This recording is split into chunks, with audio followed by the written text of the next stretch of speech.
Today on Midday at 12:30, find out about an independent comedy show happening right here in Lexington this week. And oh yes, it's at a local brewery, so there's beer involved. Plus, we have a recap of last night's episode of Dancing with the Stars. This is Midday Kentucky.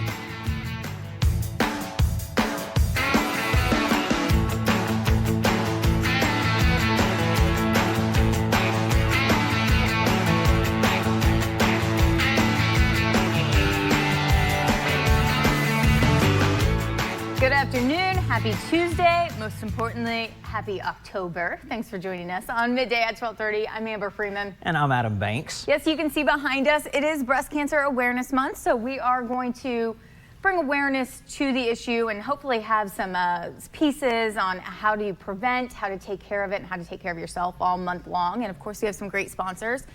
October also, Halloween, just in case you needed a little reminder there. I can't wait. I absolutely love this month. Everything about it. Just the weather, Halloween. I am stoked that it is October. It's a good month. It's a good month. The only thing, I think I've said it before, and I'm saying this facetiously, I don't like getting older this month. So that's the only thing. I'm grateful for it, but we could skip that side of it. It is better than the alternative. That's what I'm saying, facetiously. And they say every day that you're above ground is a good day. So there you go. All right, we're going to talk about something costume-wise. Not quite Halloween yet, but in case you didn't know, many cinemas in New York and around the country, they're banning moviegoers from attending showings of the new Joker movie if they were wearing masks and face paint out of fear that the movie could incite mass shootings. Costumes are permitted. AMC and Landmark Theaters have confirmed that anyone dressed as the villain will be turned away from the film, which opens on October the 4th. There's going to be extra security due to heightened fears of violence. There have already been online threats by extremists who idolize the character. Specific security steps were not discussed by Regal, but the representative stated that the patron and employee safety is our foremost concern. What do you think about this? This is so sad, I think, that we have to worry about this in our culture, that people are using this as an excuse to take out maybe their hostility and use a costume and do this kind of thing. Well, it is nice to see that they are taking somewhat of precautions for this film, because we all remember what happened when The Dark Knight, which was a Batman movie, in 2012, the theater shooting. So it's nice to see them taking precaution. I don't know what's up with the whole you can't wear a mask.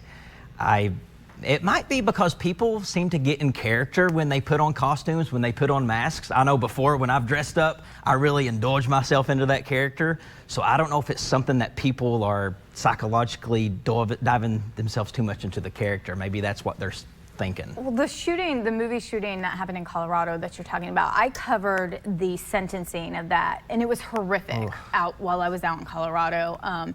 Just horrible, horrible stories. So we never want to see something like that happen. It's sad because the Joker is a dark character. So I think that some people may take it a step too far and embody that character and possibly go out and do this kind of thing. I think the mask and the face paint, that covers who they are.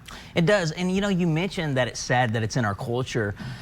I used to not do this. When I go to the movies now, I look at my exits. I look at where the doors are, just in case anything horrific was to happen in the theater, how I should escape. And it's sad that that is the landscape of the culture. Sure, and you kind of have to do that anywhere, it seems.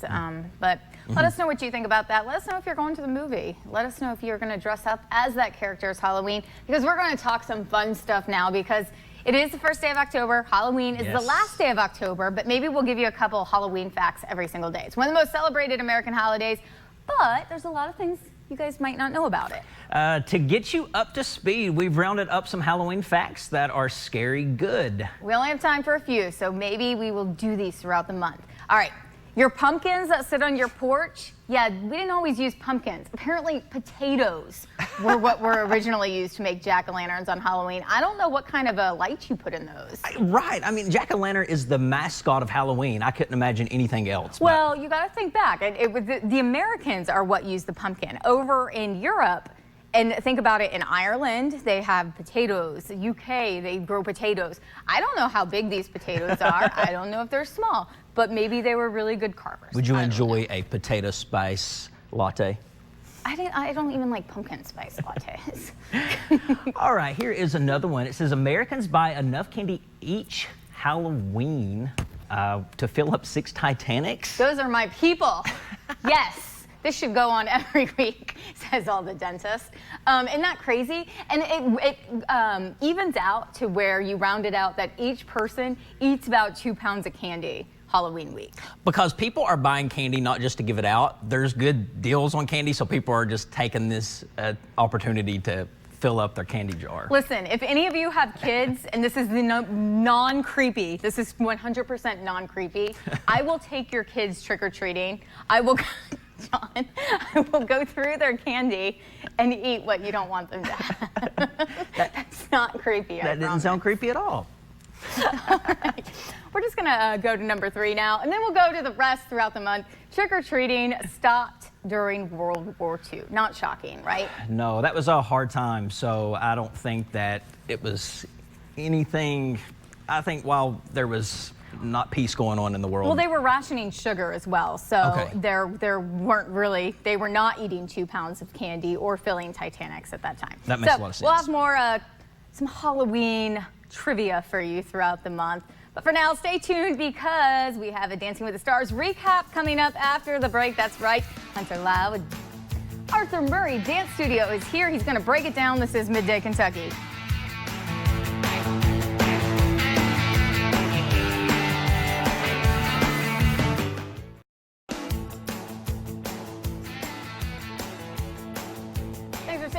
All right, Comedy at Pivot. It's an independent comedy show that affords up-and-coming comics the opportunity to showcase their talents. The show's producers Mike Fields and Jeremiah Martin are here to tell us more. Welcome to the show. Hey, thanks for having us. Thank you guys for being here, and thanks for doing this here in town. It's really, really cool. Tell us the concept of Comedy at Pivot. Yeah, so basically we're trying to highlight some local and regional comedians because we have a good scene around here, but we just don't have a lot of opportunity for them to get out, so we're trying to help create that opportunity, you know. And you're helping create it at a brewery. That's it, yeah. I mean, what helps with laughter more than booze, right? Yeah, it loosens people up too. Absolutely. You've heard that a crowd can be tough for a lot of comedians. What is the typical crowd like at this venue that you guys have? They're a very great crowd, very into comedy. So, you know, we don't have the hecklers. It's in a back separate room that Pivot provides. So that way, you know, you're really drawn to the show.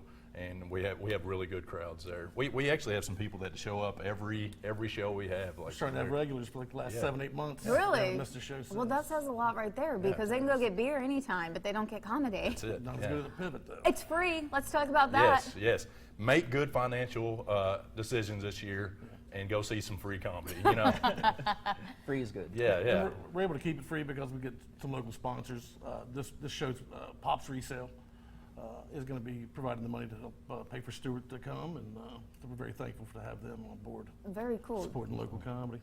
I'm sure that a lot of people who have done this before, they share some of their success stories with you if they've gone on to do other things in comedy. Has anyone in particular went on to do major mainstream things after participating in this? Well, here in Lexington, we have a lot of people here. Like you have people like Joe Deuce. I'm sure y'all have heard of him. Yeah. Sean Reynolds. Joe's on the show all the time. Yeah. Bring him back. So, and actually, the guy featuring this show, his name's Alan Ivey, local comedian here. Just a wonderful comedian, and he's building success. And so, you know, we're wanting to create that opportunity for more Lexington comedians as Which well. is awesome because you guys have stepped up. This has been at Pivot for a while, but you're kind of new to the scene here, doing that comedy thing. Correct, Started this summer, right? Yep. What made you do it, and what kind of changes are you doing? Well, people's lives get busy, and so the original show producers are moving on to some other stuff. One's going back to college, one's kind of focusing on his writing. So when the opportunity came for us to take over and start putting our own spin on it and hustle after some of the bigger names and help us finance the show, it's just been something we wanted to do. And then we're kind of reaping the benefits of getting to hang out and perform with these great comedians. So You get to laugh and drink. Yeah, that's I'm it. kind of jealous of your job. Yeah. Yeah, even if you don't get on stage, you get to at least enjoy the cider and the beer. Oh, completely. get a drink at work. Yeah, exactly. Do you have a favorite type of comedy? I know there's dark comedy, there's some raunchy comedy, there's clean comedy. Is there any particular comedian that when they come in, you're like, I am going to enjoy this? Well, Stuart Huff, honestly, is one of those people. Absolutely Like where he is. encapsulates everything, like as far as, he doesn't really get dirty, but he gets real philosophical and, you know, looks at life and looks at the funny parts of it and makes it extremely funny. And it just happens he's going to be here tomorrow. Free show at 8 Pivot. o'clock. He's a Kentucky boy. Yes, Yeah, he is. Campbellsville. All right, so how do we get tickets? Well, we don't get tickets. How do we show You up? just show up, come to 1400 Delaware. That's the address of Pivot Brewing. You just come in, relax. We have tables set up. You can come in, sit down. We also recommend sharing tables with people. Yeah, so you got make a kind friends. of community situation That's the there. best You know. part All right, well, we love what you're doing. You're going to come in every month, and we're going to talk about this some more. Thank you right. guys for doing this and stepping up. Go see a free show. It's a good time. Drink some beer. Enjoy. Have a good one.